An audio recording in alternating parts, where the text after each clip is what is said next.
Clayton Keller with Shingle Brite Roof and Siding Cleaning here. It's January 21st, 2018. It is a beautiful day.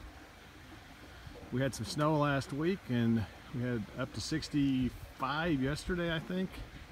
And we're probably going to be around there again today. Nice breeze, a little bit of sun out. All the snow for the most part is gone. The roofs are ready to be cleaned again.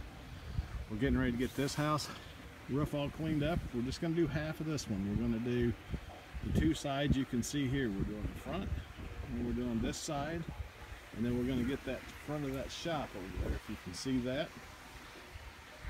Getting this house looking all awesome. This is a relatively new roof. The rest of the roof is still what we call pretty clean, not showing any staining at all, so the homeowner elected to go with doing the 50% package. So we're going to make this thing look awesome. This time of the year, the sun is pretty much in the south, so it's really hard to get a good look and show on video how bad the staining is on a roof like this. As you can see, the sun is giving us a lot of glare there.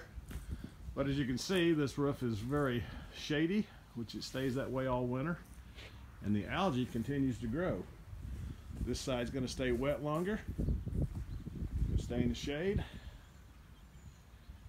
Just what it loves. If you can see underneath that eave, there's some moss growing. Some really heavy staining right up there. And we've got a little bit on this side too. So this is considered part of the front. It's probably hard to see because of the glare of the sun, but that front-facing section on this side we're doing as well. Alright, we've got some clouds rolling in, so it's a little bit easier to see now what we've done. This section with the ladder all the way over to the right has all been cleaned. If you can see that light stuff over there underneath that second peak, that is dead moss. We're going to leave that on there, it'll rot off there. You don't want somebody forcing it off of there, it's going to damage the shingles. Anybody that does is an amateur, so you probably want to stay away from them. This part right here we haven't done yet, so we're getting ready to do that here in a minute. We're just making sure that this is all looking good before we move on. Occasionally we'll have to come back and touch up spots. As long as it's wet, it's still cleaning, so we're going to see what happens.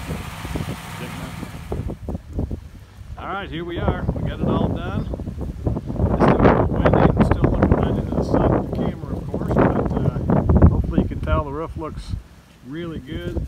Again, there's a little bit of dead moss up there right below that second peak, and there's a little bit over there on the right underneath that lower peak. This stuff doesn't stay on there. It's deader than a hammer. It's going to rot off there. It's the safest way to do it. After a few days, if somebody really needed it off there for real estate pictures or anything like that, you could rinse it off with a hose, but you have to let the roots break down first. You can see, it's probably hard to see, but if up close there is lichen on the end of those shingles, like right on that right corner right there.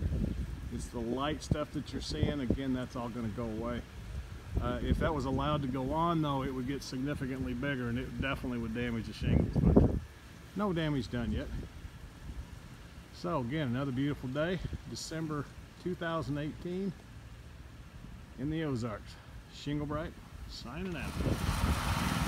Alright, it's going so windy out here, as I'm sure you can hear. We've got the whole front of this house treated. I think we're probably done with it. We're going to take our time.